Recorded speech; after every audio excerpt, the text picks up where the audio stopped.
नमस्कार मित्रों, पीसीएस पाठशाला में आप सभी का स्वागत है। UPHSC assistant professor Ghatnachakra टोह series यह सीरीज जो है यह सीरीज संख्या 40 है। और अगर इसके पहले का वीडियो अगर आप लोगों ने नहीं देखा है तो प्लेलिस्ट में जाइएगा। UPHSC assistant professor Ghatnachakra टोह series के नाम से प्लेलिस्ट बनी हुई है, प्लेलिस्ट में जाइए और सभी वीडियो को देखिए। आइए शुरुआत करते हैं। देखिए, भारत में न्यायिक सक्रियता क्या है ये आपको बताना है। भारत में न्यायिक सक्रियता संबंधित है प्रतिबद्ध न्यायपालिका से, जनहित याचिका से, न्यायिक पुनरावलोकन से और या न्यायिक स्वतंत्रता से। तो प्रश्न 16 का बी जो है आपका सही है।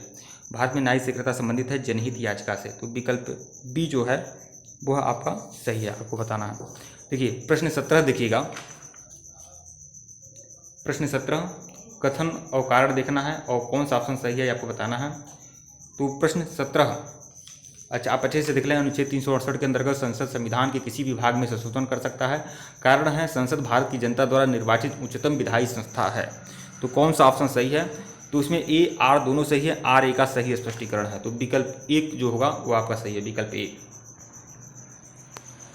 प्रश्न 18 देखिएगा। डाक से प्रेषित प्रश्नावली, अवलोकन, साक्षात्कार तथा सामूहिक प्रश्नावली किसके उदाहरण हैं? यह किसके उदाहरण हैं ये आपको बताना है। तो प्रश्न 18 का सी प्राथमिक स्रोत के उदाहरण हैं, विकल्प सी जो होगा वो आपका सही होगा। प्रश्न 19 देखिएगा। शोध रिपोर्ट में दी गई ग्रंथ सूची, उसके बाद 4 ऑप्शन है, इसमें कौन सा सही है आपको बताना है। तो और आगे शोध में रुचि रखने वालों की सहायता करती है, तो विकल्प ए जो होगा वह आपका सही होगा। प्रश्न 20 देखिएगा। निम्नलिखित में से कौन एक वर्णनात्मक शोध का प्रकार नहीं है? निम्नलिखित में से कौन एक वर्णनात्मक शोध का प्रकार नहीं है ये आपको बताना है। तो 20 का डी मतलब प्रायोगिक शोध। प्रायोगिक शोध जो है वह वर्णनात्मक शोध का प्रकार नहीं है। 20 का डी, 20 का ऑप्शन डी जो है आपका सही है। निम्नलिखित में से कौन वर्णनात्मक शोध का प्रकार नहीं है? प्रायोगिक शोध, तो विकल्प डी जो होगा वो आपका सही होगा। प्रश्न 21 देखिएगा। सिस्टम यूनिट, उसके बाद 4 विकल्प हैं आप लोग के सामने। देखिए सिस्टम यूनिट, उसके बाद 4 विकल्प हैं आप लोग के सामने। तो देखिए इनमें कौन सही है? तो सिर्फ 2 ही विकल्प हैं, दोनों विकल्पों में से केवल एक इसमें सही है, बाकी 2 विकल्प कोई जरूरी नहीं है। सिस्टम यूनिट तो क्या है? तो विकल्प बी जो होगा आपका सही है। कंटेनर है जिसमें इलेक्ट्रॉनिक कंपोनेंट रखे जाते हैं। सिस्टम यूनिट, इसका व्याख्या मैं आपको बता दे रहा हूँ। देखिए सिस्टम यूनिट जो होता है पर्सनल कंप्यूटर का एक महत्वपूर्ण हिस्सा होता है। यह एक प्रकार का कंटेनर होता है जिसमें इलेक्ट्रॉनिक अवयव रखे जाते हैं। इन इलेक्ट्रॉनिक कंप्यूटर में चिप्स, माइक्रो, अरे वही जो आपका बड़ा डिब्बा होता है, आप जानते हैं। जैसे मान लीजिए ये आपका ये आपका मॉनिटर हो गया, तो मैंने बड़ा डिब्बा होता है, इसी में आपका हार्ड डिस्क रहता है, CPU रहता है और बाकी रोम रहते हैं, बाकी लोग रहते हैं, जो भी कुछ कंपोनेंट होता है सब रहता है। इसे ही सिस्टम यूनिट कह रहा है, वही बात है। तो कुछ अलग नहीं है। प्रश्न 22 देखिएगा।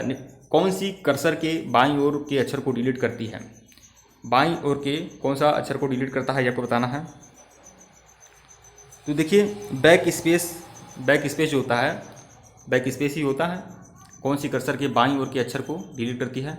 तो बैक स्पेस, तो विकल्प बी जो होगा वो वापस सही है। बैक स्पेस जो होता है कर्सर के बाईं ओर के अक्षर को डिलीट करता है, और डिलीट की कर्सर के दाईं ओर के अक्षर को डिलीट करता है। डिलीट देखिए एक होता है DEL डिलीट, और फिर उसके बाद आपका ऐसे करके होता है। तो ये है बैक स्पेस, यही होता है जो ऐसे करके या ऐसे करके ऐसे होता है, दोनों तरफ रहता है। प्रश्न 23 देखिएगा। फॉन्ट किसे कहते हैं? फॉन्ट किसे कहते हैं आपको बताना है। तो फॉन्ट कंप्यूटर के अक्षर या अंकों का प्रकार होता है। कंप्यूटर के अक्षर या अंकों का प्रकार होता है, आप जानते ही हैं। तो विकल्प सी जो है आपका सही है। प्रश्न 24 देखिएगा। 24 मई 2022 को क्वाड प्रमुखों का चौथा शिखर सम्मेलन कहाँ आयोजित किया गया था? क्वाड में कौन कौन से देश शामिल होते हैं? क्वाड में चार देश हैं। क्वाड में 4 देश हैं, भारत, ऑस्ट्रेलिया, जापान और अमेरिका। ये कुल 4 देश हैं क्वाड में। तो 24 मई 2022 को क्वाड शिखर का जो चौथा शिखर सम्मेलन हुआ था वह कहाँ हुआ था ये आपको बताना है। तो 24 मई 2022 को क्वाड प्रमुखों का चौथा शिखर सम्मेलन टोक्यो में हुआ था, जापान के टोक्यो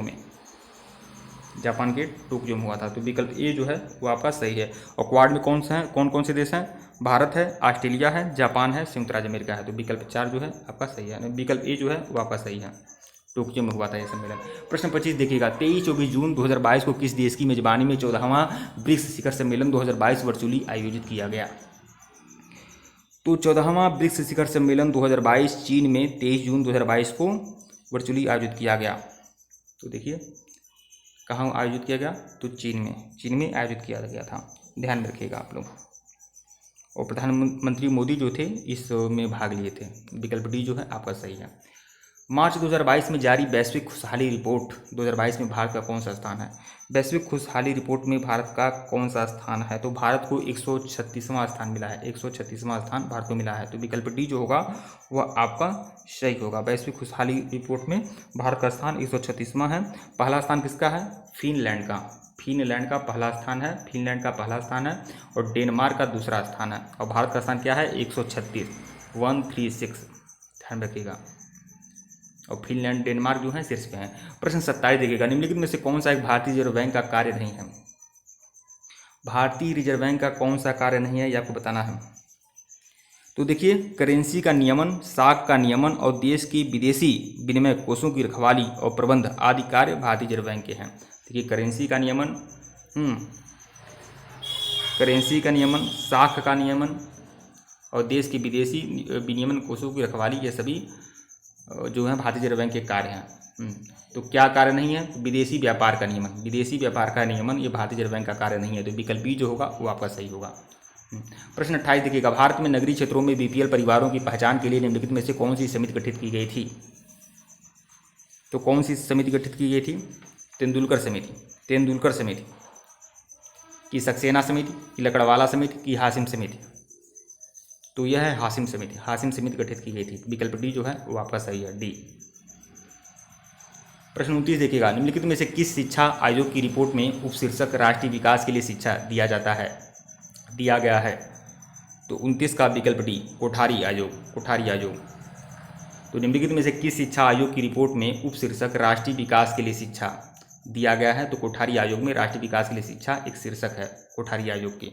तो विकल्प डी जो होगा आपका सही होगा। प्रश्न 30 इस सीरीज का सबसे आखिरी प्रश्न, एक अध्ययन तनावपूर्ण जीवन में दिल का दौरा पड़ता है को किस में श्रेणीबद्ध किया गया है? एक अध्ययन तनावपूर्ण जीवन से दिल का दौरा पड़ता है, यह कथन है। तनावपूर्ण जीवन से दिल का दौरा पड़ता है, यह कथन है, किस में श्रेणीबद्ध किया जा सकता है? रिसर्च एप्टीट्यूड से संबंधित प्रश्न है। तो विकल्प बी, व्याख्यात्मक शोध। तो विकल्प बी जो होगा वो आपका सही होगा। ठीक है मित्रों, वीडियो को लाइक और चैनल को सब्सक्राइब करेगा। और इसके पहले का वीडियो नहीं देखे हैं तो प्लेलिस्ट में जाइएगा, यूपीएचएससी असिस्टेंट प्रोफेसर घटना चक्र 2 सीरीज के नाम से प्लेलिस्ट बनी हुई है, प्लेलिस्ट में जाइए और सभी वीडियो को देखिए। तो आज यह पूरी बुक कंप्लीट हो गई। आप सभी लोग को ढेर सारी शुभकामनाएँ और थोड़ा ताली बजा दीजिए। पूरी बुक आपकी कंप्लीट हो गई। अगर आप लोग देख रहे हो तो कमेंट कर दीजिएगा ताली बजाने वाला, तो क्योंकि पूरी बुक आपकी कंप्लीट हो गई है, फिनिश हो गई है। अब जो भी वीडियो है प्लेलिस्ट में जाइए और पूरी एक करके सारा वीडियो दे सकते हैं। 15 क्वेश्चन करके करा चुका हूँ। 40 प्रैक्टिस सेट मिल चुके हैं। 40 प्रैक्टिस सेट में आपके कुल 600 प्रश्न पूरे व्याख्या के साथ आपके कंप्लीट हुए हैं, 600 प्रश्न। और इन 600 प्रश्न में से जो भी आपके 30 प्रश्न अगर आप परीक्षा में आता है तो मैं उम्मीद करता हूं कि कम से कम 25 से 27-28 प्रश्न आपको 25 से 28 प्रश्न आपको इस बुक से मिल जाएंगे, ऐसा मैं उम्मीद करता हूं। और ज़्यादा ध्यान रखिएगा, इतना जरूर मिलेगा। ठीक है मित्रों, धन्यवाद आप लोग को। अब कोई और भी बुक होगी, मैं प्रयास करूंगा कि यह सीरीज बंद ना हो। और भी बुक होगी, जैसे मान लीजिए यूथ कंपटीशन की जो है जीडीसी और यूपीएचएससी सबको लेकर, एलटी ग्रेड को सबको लेकर जीएस का जो है वह मैं कंप्लीट कराऊंगा बहुत जल्द।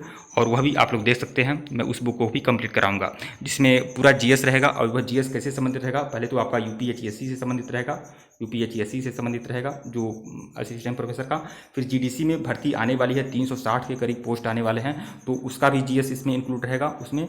और फिर एलटी ग्रेड का जो जीएस होता है वह भी इंक्लूड रहेगा। तो कुल मिलाकर आपको अच्छा फायदा मिलता रहेगा। आप ठीक है मित्रों, धन्यवाद आप लोग को। बहुत जल्द दूसरी बुक भी लेकर आऊँगा। धन्यवाद।